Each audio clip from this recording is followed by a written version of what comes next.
என் இதயம் கனத்தது. திரு பூர்ணச்சந்திரன் என்ற இளம் பக்தன் உயிர் தியாகம் செய்தார் என்பதை நான் நினைத்து பார்த்தேன். திமுக அரசாங்கத்தின் நேயமற்ற தன்மை காரணமாகவே இது நடந்திருக்கிறது என்பது வலியை ஏற்படுத்துகின்றது. Friends, before coming here,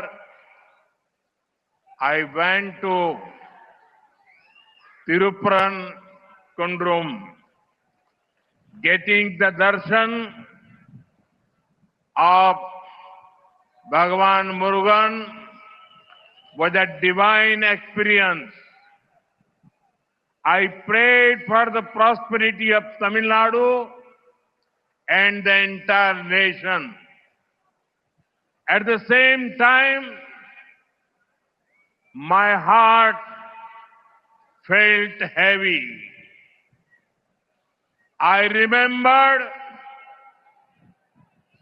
Thiru Puranachandran, the young devotee who sacrificed his life. Today, I met his wife,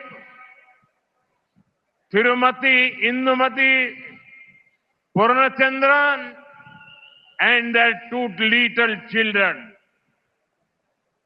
I felt their sadness and offered my deepest condolences to them. I pray that Thiru Puranachandran's Atma finds peace at the feet of Bhagavan Murugan. It is painful that the insensitivity of the DMK government led up to this. No matter what DMK does, the truth will win.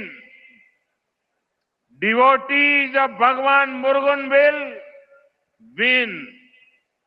நண்பர்களே, இங்கே வருவதற்கு முன்பாக நான் திருப்பரங்குன்றம் சென்றிருந்தேன்.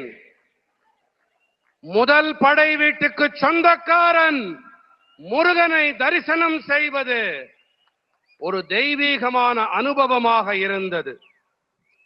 நான் தமிழ்நாடு மற்றும் ஒட்டுமொத்த தேசத்தின் நல் வளத்துக்காக இறைவனிடம் இறைஞ்சினேன். அதே வேளையில் என் இதயம் கனத்தது.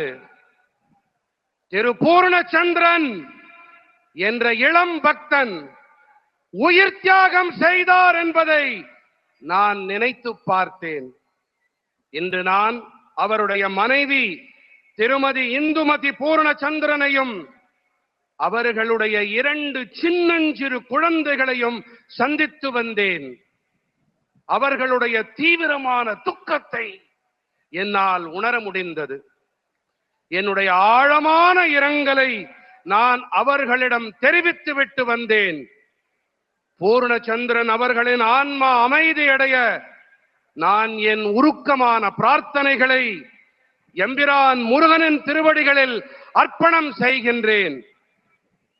ஆனால் ஒரு விஷயம், திமுக அரசாங்கத்தின் நேயமற்ற தன்மை காரணமாகவே இது நடந்திருக்கிறது என்பது வலியை ஏற்படுத்துகின்றது.